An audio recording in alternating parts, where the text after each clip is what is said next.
Trump Putin बातचीत पर सनसनीखेज खबर है। वो खबर आपके सामने। 3 घंटे की मीटिंग में पुतिन ने ट्रंप को सीजफायर पर सीक्रेट प्रस्ताव दिया। फॉक्स न्यूज को इंटरव्यू में डोनाल्ड ट्रंप ने कहा लैंड स्वैप पर लगभग दोनों ओर से सहमति है। ये ट्रंप का दावा है। अब आखिरी फैसला ज़ेलेंस्की को करना है। फॉक्स न्यूज के हवाले से यह कहा जा रहा है कि ट्रंप ने ये बातें कही हैं लैंड स्वैप को लेकर, यूक्रेन को लेकर, और यह भी कहा है कि आखिरी निर्णय, अंतिम फैसला ज़ेलेंस्की को करना है। तो दुनिया ने कहा कि ट्रंप और पुतिन की बैठक हुई जिसमें समझौता नहीं हुआ, ट्रंप फेल हो गए, लेकिन हकीकत में शायद पुतिन जीत गए। कैसे, ये समझने की कोशिश करते हैं। ट्रंप ने कहा कि समाधान के करीब, आखिरी फैसला ज़ेलेंस्की पर। सवाल यह उठता है कि क्या ज़ेलेंस्की को कोई खास प्रस्ताव दिया गया है, कोई सीक्रेट प्रपोजल। ट्रंप ने कहा कि सबसे अहम मुद्दा अभी बाकी है। सवाल यह है कि क्या ज़ेलेंस्की की कोई खास शर्त है जो ज़ेलेंस्की को माननी होगी। ट्रंप ने कहा कि पूरी डील होने तक कोई डील नहीं। सवाल यह है कि पूरी डील से ट्रंप का मतलब क्या था। ट्रंप ने कहा कि नेटो और ज़ेलेंस्की से फोन पर बात करूंगा। सवाल यह है कि यूरोप और ज़ेलेंस्की को सीक्रेट प्रस्ताव पर मनाने की क्या कोशिश करेंगे ट्रंप। बदला रुख भी दिखा है। ट्रंप पुतिन एक दूसरे की तारीफों में कसीदे पढ़ते दिखे हैं। सवाल यह कि क्या सीज फायर से इतर पुतिन ट्रंप में कोई सेटिंग हुई है। और ज्यादा इसको डीकोड करते हैं। चलते हैं रवि के पास। रवि। बिल्कुल गौरव, तो आज ट्रंप पुतिन मीटिंग में जो सबसे बड़ा पर्दाफाश हुआ वो है लैंड स्वैप डील। खुद ट्रंप ने CNN और फॉक्स न्यूज को इंटरव्यू देकर बताया कि रूस से शांतिपूर्ण वार्ता के लिए अब जमीनें बदलने पर लगभग सहमति हो गई है। तो क्या कहा गया है इसमें और क्या दावा किया गया है इन न्यूज एजेंसीज या चैनल्स के द्वारा। ट्रंप ने CNN और फॉक्स न्यूज को इंटरव्यू में बताया जमीन अदला बदली पर लगभग सहमति बन गई है, और यह भी कहा कि लैंड स्वैप ही डील का सबसे अहम पॉइंट है, यानी जो जमीनें रूस के कब्जे में हैं उसको लेकर यह बातचीत हो गई है। और यह सबसे इंपॉर्टेंट है, यूएस से यूक्रेन को सुरक्षा की गारंटी मिलेगी। यह अपने आप में एक बहुत अहम बयान है। कुछ इलाके रूस को मिलेंगे, कुछ यूक्रेन रखेगा इस सीक्रेट डील के तहत। तो कम से कम यही बातें समझ में आ रही हैं। युद्ध विराम की सबसे बड़ी शर्त है लैंड स्वैप, जो कि कह रहे हैं ट्रंप। तो लैंड स्वैप का मतलब क्या है इसे भी आप समझिए। जैसा हम आपको बता भी रहे हैं कि जमीनें बहुत सारी जो इस वक्त रूस के कब्जे में हैं और वो यूक्रेन की जमीनें हैं, तो वो कौन कौन से इलाके हैं जो पुतिन चाहते हैं कि ये जो इलाका है वो उन्हीं के पास रहे। उसमें देखिए जहां से बात शुरू हुई थी बहस, वो है क्रीमिया, फिर डोनेट्स्क, लुहांस्क, इन पर अभी रूस काबिज है।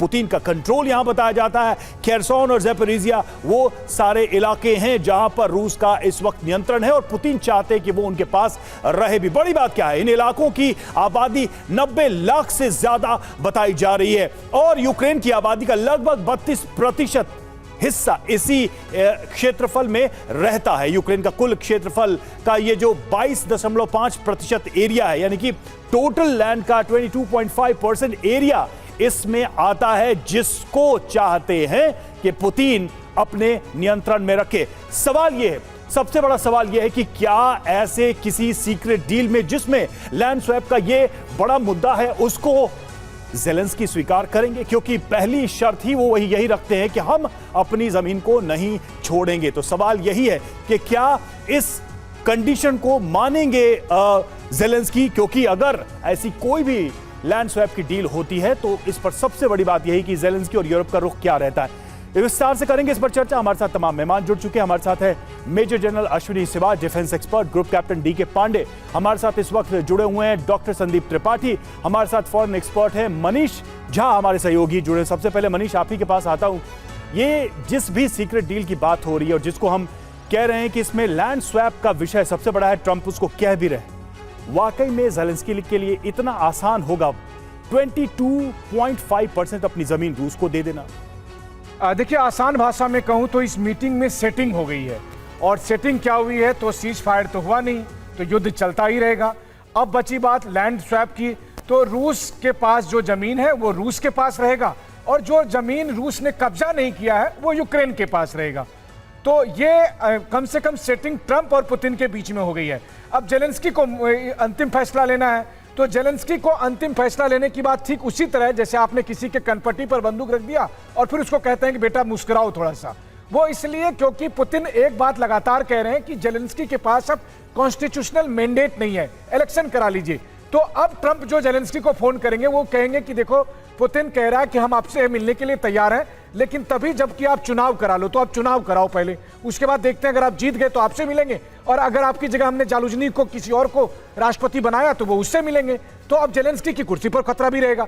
कुल मिलाकर बात यह है कि जंग जारी रहेगी। यूक्रेन और यूरोप के देश इसी कंफ्यूजन में रहेंगे कि जब वो ट्रंप से बात कर रहे हैं कि ट्रंप से मिल रहे हैं या ट्रंप के बहाने वो पुतिन से बात कर रहे हैं। और इन सब के बीच मोर कंफ्यूजन, मोर क्योस वाली स्थिति बन गई है। इस मीटिंग के बाद फायदा किसको हुआ? फायदा पुतिन को हुआ, फायदा ट्रंप को हुआ। जिस ट्रंप के तमाम फोटो और वीडियो नाबालिग लड़कियों के साथ आ रहे थे, वो तमाम फोटो और वीडियो खत्म हो गई, एप्स्टीन फाइल खत्म हो गई। अब पूरी दुनिया पुतिन और ट्रंप की चर्चा कर रही है। तो ट्रंप के भी बल्ले बल्ले और पुतिन के तो है ही, क्योंकि पुतिन मॉस्को से अमेरिका आए, अमेरिका की सरजमी से वापस सुरक्षित मॉस्को चले गए। इससे ज्यादा उन्हें क्या चाहिए था? चलिए, बड़ी बात है कि यहाँ पर साइकोलॉजिकल तो दबाव और एडवांटेज पुतिन के साथ था, साइकोलॉजिकल एडवांटेज पुतिन के साथ था। लेकिन अब तो इस मीटिंग के बाद कह सकते हैं कि पुतिन ने कहीं ना कहीं ट्रंप को अपनी बातों पर एग्री कर लिया है, और वो दिखता भी है। अब जेलेंस्की को कैसे मनाएंगे ट्रंप, या जेलेंस्की कैसे ट्रंप की बात मानते हैं, ये देखना है। लेकिन बड़ी खबर क्या है, शांति वार्ता के बाद जो ट्रंप हैं उन्होंने कहा है कि नहीं, अब जेलेंस्की को मानना पड़ेगा, क्योंकि यूक्रेन बड़ा देश नहीं है, रूस बड़ा देश है। अब जनरल सिवाच जो मनीष कह रहे हैं कि यहां तो सेटिंग हो गई है, और वो केमिस्ट्री जो जिसकी हम बात कर रहे हैं कि 3.5 साल से युद्ध चल रहा है, पहली बार अमेरिका और रूस मिल रहे हैं, और इतने गर्मजोशी से जिस तरह से पुतिन मिल रहे हैं, और जिस गर्मजोशी के साथ दोनों गए हैं और फिर 3 घंटे बात की है, जाहिर सी बात है कोई बड़ी बात तो हुई है। और फॉक्स को और जो सीएनएन को इंटरव्यू दिया है उसमें भी वो कह रहे हैं कि लैंड स्वैप पे बात हो गई है। दैट मीन्स लैंड स्वैप पे बात हो गई तो बड़ी बात तो हो ही गई, ये तो क्लियर हो गया। हाँ गौरव, इसमें कोई शक नहीं। और जब लैंड स्वैप की बात होती है, लेना कुछ देना, हाँ, यहाँ पर सच्चाई ये है कि एक प्रकार से जो भी लेना है वो पुतिन ने लेना है, क्योंकि वो इलाका पहले ही वो जीत चुका है।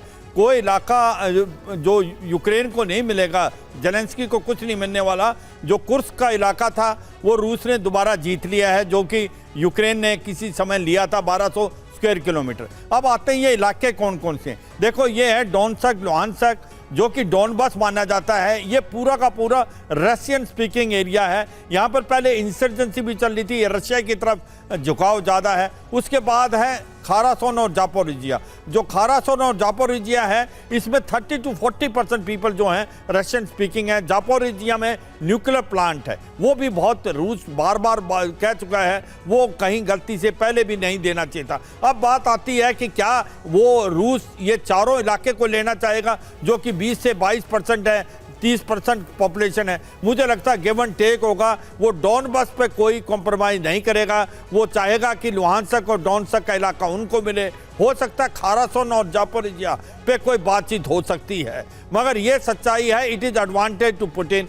अगर मान लो बातचीत नहीं होती है, सीज फायर नहीं होता है, कोई समझौता नहीं होता है, क्या यूक्रेन इस कंडीशन में है कि ये दोबारा इस इलाके को जीत पाएगा? क्या जो हथियार मिल रहे हैं उसको नाटो और अमेरिका से, उससे की मदद से क्या वो जीत सकेगा? मुझे लगता नहीं है। इसके अलावा इनके पास सोल्यूशन है नहीं, कॉम्प्रोमाइज करना पड़ेगा। अगर वो लैंड वापस लेना है लड़ाई पे, तो फिर ये 3rd वर्ल्ड वॉर की तरफ जाएगा, क्योंकि इसके अलावा तो ये जमीन वापस आ नहीं सकती। और जो क्रीमिया 2014 में लिया था, वो मुझे लगता है रेगुलाइज हो। बिल्कुल। और सर, क्रीमिया ही इसका सबसे बड़ा एग्जाम्पल है कि क्रीमिया को एक बार जब रूस ने ले लिया तो चाहे कुछ भी हुआ, क्रीमिया वापस यूक्रेन में नहीं आया।